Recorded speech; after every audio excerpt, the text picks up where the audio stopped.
Y bien, un saludo a quienes nos siguen a través de las redes sociales de la revista Vistazo. Este lunes 7 de septiembre saludamos al jurista Ismael Quintana, quien nos explicará en qué consiste el pronunciamiento que el Tribunal de Casación de la Corte Nacional de Justicia acaba de emitir en el caso Sobornos 2012-2016. Doctor Quintana, buenas tardes. Hola Carlos, buenas tardes. Un gusto estar con usted y con los amigos de Vistazo.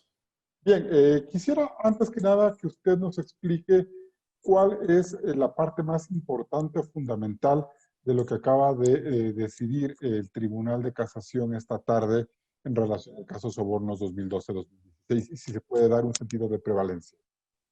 A ver, sí, ha ocurrido que por una decisión de mayoría de este Tribunal de Casación ha decidido en el caso puntual del expresidente Rafael Correa ratificar la condena incluida en el fallo que ellos o su defensa técnica impugnó a través de este recurso de casación. Quiere decir que se mantiene ya, ahora sí, de manera firme, de manera definitiva, la condena a pena privativa de libertad de 8 años por delito de cohecho. Esta condena ya no tiene ningún otro recurso, ningún otro mecanismo procesal dentro del proceso penal que pueda alterar ese contenido. Por lo tanto, al ser definitiva, se tiene que cumplir. ¿Y qué pasa con la posibilidad de ampliar una gestión de ampliación o de ir ante la Corte Constitucional, que son recursos que normalmente se utilizan después de que se cierra este momento? A ver, en el caso del pedido de aclaración y ampliación, habrá que esperar primero a que ya se notifique a las partes procesales con la sentencia escrita. Ahí ellos van a tener 3 días hábiles para formular, si es que cabe, el pedido de aclaración y ampliación. Lo trascendental de esto es que, aunque se formulen estos pedidos, eso no va a alterar el contenido de la sentencia, de la decisión. Es decir, ahí lo único que el tribunal va a tener que analizar es probablemente si es que se le pide que amplíe la decisión, querrá decir que dejó de resolver uno o varios puntos sobre los que se discutió en el recurso de casación o sobre lo que discutió Fiscalía o Procuraduría General del Estado, pero eso no implica alterar o modificar ya lo decidido. Lo propio si se presenta asimismo un pedido de aclaración, quiere decir únicamente que la sentencia tiene algunas partes en las que no es muy clara o cuestiones o puntos oscuros que va a tener precisamente que dilucidar, que volver a explicar el tribunal. Pero insisto, en cualquiera de los dos casos no va a darse la modificación de la condena. Otra cosa es la acción extraordinaria de protección que se presenta ante la Corte Constitucional. Pero ahí también tenemos algunos elementos que hay que analizar. La acción extraordinaria de protección es acción, no recurso. ¿Qué quiero decir con esto? Que se abre un nuevo proceso ante la Corte Constitucional. No va la Corte Constitucional eventualmente a entrar a resolver igual los hechos del caso. No se le puede pedir a la Corte Constitucional valorar la prueba que únicamente puede y podía ser valorada en las etapas correspondientes en el proceso penal. La acción extraordinaria de protección no permite revisar a la Corte Constitucional el modo en que la Corte Nacional, en cualquiera de las decisiones, ¿para qué sirve? haya aplicado la ley, sino sencillamente si es que se violó algún derecho constitucional. Pero permítame solo le aclaro esto, Carlos, que es muy importante. Perfecto, sí. Porque a través de la acción extraordinaria de protección no se puede suspender la ejecución de la sentencia que se impugna. ¿Qué quiere decir esto? Que la condena ejecutoriada se va a tener que ejecutar con todos los efectos, además, inhabilitatorios que ha traído respecto de los derechos políticos o de participación, por más que se presente esta acción ante la Corte Constitucional, Bien, porque la ley de garantías lo prohíbe. Vamos a hablar ya de estos efectos, pero quiero hacerle 2 preguntas adicionales. ¿Qué significa que este caso se haya juzgado en tan poco tiempo? Prácticamente algo más de un año 5 meses, que la casación se haya resuelto en 3 meses, ha sido el factor tiempo un argumento que los abogados y sectores cercanos al expresidente han esgrimido para decir que esta justicia ha actuado con cálculo político y electoral. Y es verdad, en cierta manera, por la celeridad con la que tuvo el caso, que pueda despertar este tipo de suspicacias, doctor. A ver, a mí no me despierta suspicacias y le voy a decir por qué, porque en realidad lo deseable sería que esta celeridad que hemos visto en este caso y que es adecuada en un Estado de Derecho, porque cuando se presentan procesos judiciales o en este caso se instauran procesos penales, lo que se busca es que los juzgadores en las distintas etapas del proceso apliquen con corrección y rigurosidad los tiempos procesales que las distintas normas adjetivas nuestras establecen. Entonces, lo raro no es que se haya dado celeridad a este caso. Lo raro, si es que nosotros quisiéramos hacer una crítica a nuestra función judicial, es que esa misma celeridad no se aplique en el resto de casos. Le insisto, a mí no me preocupa que este caso haya tenido, primero por la trascendencia y por la connotación de orden social, de orden público que este caso acarrea. Estamos viendo que la condena se ha aplicado nada más y nada menos a un expresidente que gobernó el país durante 10 años. Entonces, no es un caso de poco interés o de poca trascendencia. Pero insisto, lo que sí sería bueno es que esa misma celeridad se aplique con todos los casos por igual. Ahí estaríamos bien. Ahora, ¿qué significa que se hayan ratificado los principales argumentos con los que la Fiscalía fundamentó su acusación? Ahí hay, como dice los sectores cercanos al expresidente, todo un contubernio político y procesal. ¿O cómo podemos evaluar la actuación de la fiscal en este caso y de los, me parece que son 7 jueces posteriores que ratificaron la condena en las dos primeras instancias? Sí, si es que el correísmo tiene pruebas de que la fiscal ha influido en la decisión de los jueces o han habido presiones ilegítimas en la toma de las decisiones, hay delitos en el Código Orgánico Integral Penal que se pueden investigar respecto a lo que es la independencia judicial. De hecho, nuestra Constitución establece que se sancionará penalmente a quien afecta a la independencia judicial. Pero eso requiere pruebas, no solamente decir, yo estimo que la fiscal ha incurrido en esta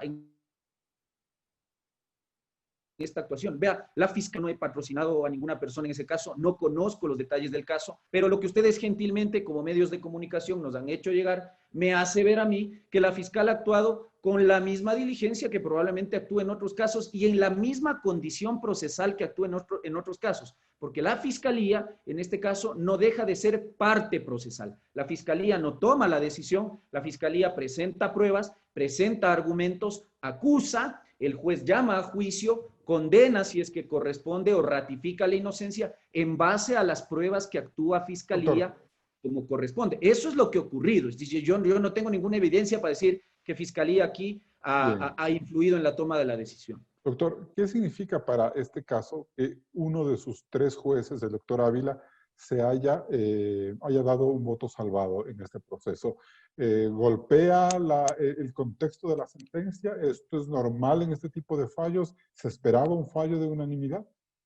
A ver, para nada, porque cuando nosotros tenemos órganos jurisdiccionales pluripersonales, como en este caso, es normal que se presenten discusiones y debates entre los juzgadores. Es obvio y natural que en esos casos pueden presentarse puntos de vista diferentes y para eso precisamente está desde el punto de vista procesal, desde el punto de vista jurisdiccional, la posibilidad de que si un juzgador no está de acuerdo con la decisión del resto de sus colegas de mayoría, se aparte de esa decisión salvando su voto. Naturalmente, el voto salvado no surte ningún efecto de carácter procesal o de carácter jurídico, más allá de, insisto, demostrar que hay una inconformidad, hay una desaveniencia, hay una necesidad de apartarse con los criterios jurídicos de mayoría. Eso ocurre en estos casos, como también hemos visto, por ejemplo, en la Corte Constitucional. Es nada llamativo. Tampoco, entonces esto no deslegitima lo actuado por los 6 jueces anteriores, la juez ponente, nominadora, los jueces de la primera instancia, de la instancia de apelación y finalmente los 2 jueces de casación. Sí, para nada, no va a deslegitimar, al contrario, abona la discusión que ha habido en la Corte Nacional de Justicia. Creo que es saludable que alguno de ellos haya emitido un voto salvado. Eso quiere decir, mire, eso demuestra entonces que la Fiscalía no tenía pues presionados o amenazados a los jueces como los adeptos al expresidente Correa han señalado. Tanto así que hay un juzgador que ha tenido la libertad absoluta y la independencia absoluta como para poder apartarse de esa decisión sin que eso le acarree consecuencias. Ahora, hay un tema que es muy puntual. ¿Cuál es este momento, cuál sería en este momento la situación jurídica del expresidente Rafael Correa? Primero vamos a la parte jurídica personal para luego hablar de la parte política. A ver, en lo que concierne a la pena privativa de libertad, ya con una sentencia ejecutoriada, que significa que no va a poder ser modificada ya por ningún recurso, porque ya no lo hay, quiere decir que ahora sí, una vez que se notifique esta sentencia por escrito y se resuelva eventualmente algún posible pedido de aclaración y ampliación que presente su defensa técnica, se va a tener que ejecutar esa condena. Como el ciudadano está fuera del país, ha evadido la justicia, quiere decir que nuestra nación, a través de Cancillería, a través de la propia Corte Nacional de Justicia y con la colaboración de Fiscalía, va a tener que iniciar ante el Reino de Bélgica los procedimientos necesarios para extraditar al expresidente de la República con la finalidad de que, repatriado a nuestro territorio, cumpla la condena a pena privativa de libertad de 8 años. Le planteo eso nuevamente, doctor Quintana. Entonces, con esta condena ya en firme y ejecutoriada, ¿el expresidente Correa tiene que ser extraditado? ¿Es obligación del Estado ecuatoriano buscar su extradición? Sí, porque, a ver, ¿qué es lo que persigue la Fiscalía en este caso? Un delito que ha afectado al bien común, no solo a la administración pública, sino que la Fiscalía ha actuado en representación de nosotros como ciudadanos. Como ha habido una afectación, esa afectación se tiene que resarcir. ¿Cómo? Cumpliendo la pena. Porque si no, nos quedamos a medias. Es decir, en esto Fiscalía ha actuado como un mecanismo, como un vehículo de defensa de nuestra tutela judicial efectiva. Y parte de la tutela judicial efectiva, según nuestra Constitución, es que las sentencias ejecutoriadas se cumplan, se ejecuten. Así que aquí hay una obligación ya del Estado ecuatoriano de hacer, ojalá ahora sí bien, los pedidos de extradición correspondientes. ¿Correa tendría que pedir para su seguridad tal vez un asilo político en Bélgica o en algún otro país? A ver, el asilo político tiene algunas connotaciones y lo primero que debemos nosotros hacer presente es que no hay una normativa en el derecho internacional público que nos indique cuáles son las reglas específicas y unánimes para aplicar o para solicitar un asilo político, pero tenemos unas condiciones generales. ¿Cuándo procede de modo general un asilo político? Cuando a la persona se le persigue o por delitos de carácter político o por delitos militares o religiosos. En esos tres casos, generalmente las naciones conceden asilos políticos, estimando que a esta persona no se le ha procesado, digamos, por delitos comunes, sino por razones de orden político. Ahora, el cohecho es un delito más que común, que lo puede cometer cualquier funcionario público, no necesariamente un presidente o un expresidente de la República. Por lo tanto, sería muy llamativo que un Estado conceda asilo político por un delito común. Sin embargo, el presidente de la República, el expresidente, está en la libertad, ahí sí, de iniciar los trámites necesarios para probablemente solicitar un asilo. Porque además, aquí es interesante, el Estado que concede el asilo es el que puede, según las reglas de derecho internacional público, calificar si es que ese delito obedece o no a una persecución de orden político. Si lo califica, le concede el asilo político, lamentablemente eso ya impediría una posible extradición. Si es que no hay un asilo político de por medio y el economista Correa se mantiene en Bélgica, él puede utilizar el espacio Schengen para movilizarse a París, a España, o al momento en que él cruza un punto migratorio podría ser capturado. ¿Cómo funciona su situación? A ver, lo que ocurre es que, digamos, si es que el asilo político no es tramitado, que yo dudaría que él seguramente está ya tramitando alguno en algún país cuyo gobierno sea afín a sus tesis del socialismo del siglo XXI. Pero sí, mientras Interpol no emita una alerta de difusión roja que implica que este ciudadano tendría que ser capturado en cualquier país o en cualquier ciudad de cualquier país, porque hay una orden de captura con pedido de extradición, quiere decir que él se puede seguir movilizando libremente. Pero insisto, si es que ya Interpol emite una alerta de difusión roja con fines de captura para extraditarlo, en ese momento él ya tendrá que andarse con cuidado, ¿no? Porque, insisto, se conoce su domicilio, se conoce su país y su ciudad de residencia y por lo tanto en esas condiciones la Policía Internacional tendría que actuar ya para capturarlo. Perfecto. Ahora, vamos finalmente para terminar con el campo político. ¿Por qué usted señala que el expresidente Rafael Correa no puede volver a ser candidato, no en estas elecciones, sino en adelante, en el futuro? A ver, ahí tenemos varias cosas. Lo que pasa es que la Constitución de 2008, en el artículo 113, número 2, establece un régimen inhabilitatorio para cualquier persona que haya recibido sentencia de condena ejecutoriada por delito de cohecho. No puede participar en procesos de elección, no puede inscribir, no puede ser candidato a cualquier dignidad de elección popular. Esa inhabilitación, como usted va a ver en la Constitución, no se recupera ni siquiera con el cumplimiento de la pena o de la condena. ¿Qué quiere decir esto? Que aunque Rafael Correa llegara a cumplir esta condena aquí en el Ecuador, no se va a rehabilitar para volver a ser candidato a cualquiera de las dignidades de elección popular. Por eso hablamos de una inhabilitación perpetua. Lo mismo iba a ocurrir si es que, por ejemplo, él lograba inscribir candidatura, adquirir inmunidad y luego del proceso electoral se activaban los procesos penales y se le dictaba condena ejecutoriada. Sencillamente se le aplicaba esta misma inhabilitación, no solo de modo perpetuo, sino que ahora también de modo superviniente. Pero, además, él tiene, por efecto de la enmienda constitucional del año 2018, de 4 de febrero, en la que nosotros, los ciudadanos en consulta popular, modificamos el artículo 233 de la Constitución, otro problema adicional, que es mucho más amplio que el tema de poder participar como candidato a dignidad de elección popular. Tiene los derechos políticos perdidos. Con condena ejecutoriada por delito de cohecho, la Constitución indica que se pierden los derechos políticos. Nunca los va a recuperar por más que cumpla la condena. Es decir, él tiene dos problemas en esta materia: inhabilitación perpetua y específica para cargos de elección popular y pérdida de todos los derechos políticos. Por ejemplo, él de aquí a futuro no podría ser nombrado, por ejemplo, ministro, secretario, portero de alguna institución. Está totalmente perdidos los derechos políticos. ¿No es una medida radical, ya juzgándolo ahora, sobre el efecto de la realidad?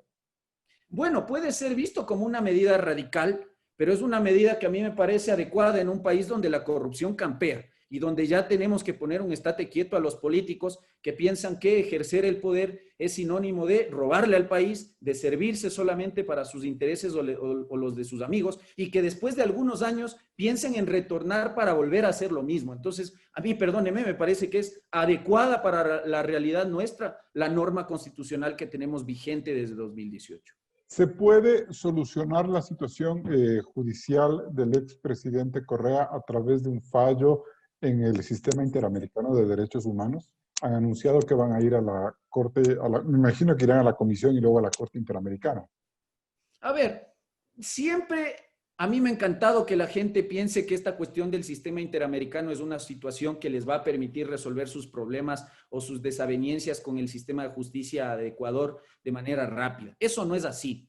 Los procesos en Corte Interamericana y en Comisión Interamericana de modo previo tardan y tardan bastantes años. Quiere decir que el expresidente de la República va a tener la paciencia de al menos esperar entre 10, 12 o hasta 14 y 15 años que tardan los casos en subir de la Comisión Interamericana a la Corte para ser resueltos. Eso en el evento de que su petición o denuncia contra el Estado ecuatoriano pase el filtro de la de la Comisión Interamericana. Y además para eso hay que pasar primero el filtro de la Corte Constitucional, agotando vías internas como exige la Convención Americana sobre los Derechos Humanos. Y la cuestión en Corte Constitucional tampoco es tan sencilla, porque las acciones extraordinarias de protección, se lo dice alguien que litiga en esa Corte, demoran al menos entre 3 y 5 años. Ahora, estamos hablando de una persona que necesita la paciencia de Job para tener probablemente un resultado en el sistema interamericano. Mientras no haya mientras no haya ese trámite de aclaración o ampliación o ir a la Corte Constitucional, independientemente de esto, este momento el expresidente Correa ya no puede inscribirse de candidato a ninguna instancia.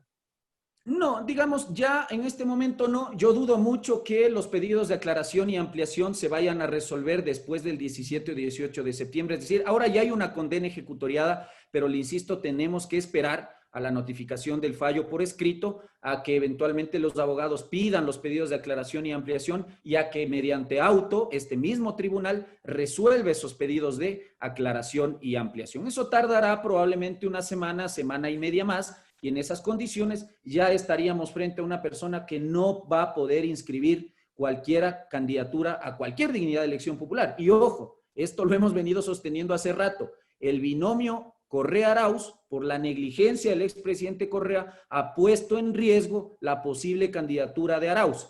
¿Por qué razón? ¿No pueden ellos poner un vicepresidente posterior a estas negativas?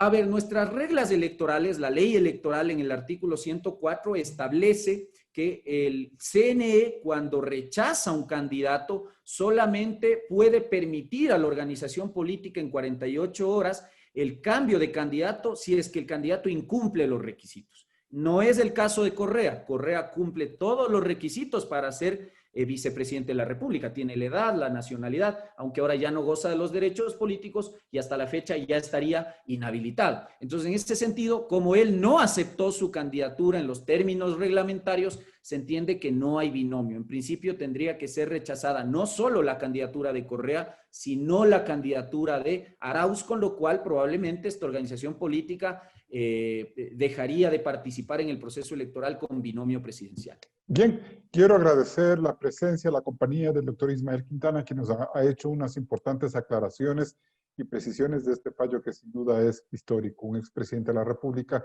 condenado y proscrito políticamente por un caso de corrupción. Gracias, doctor Quintana, por habernos acompañado aquí.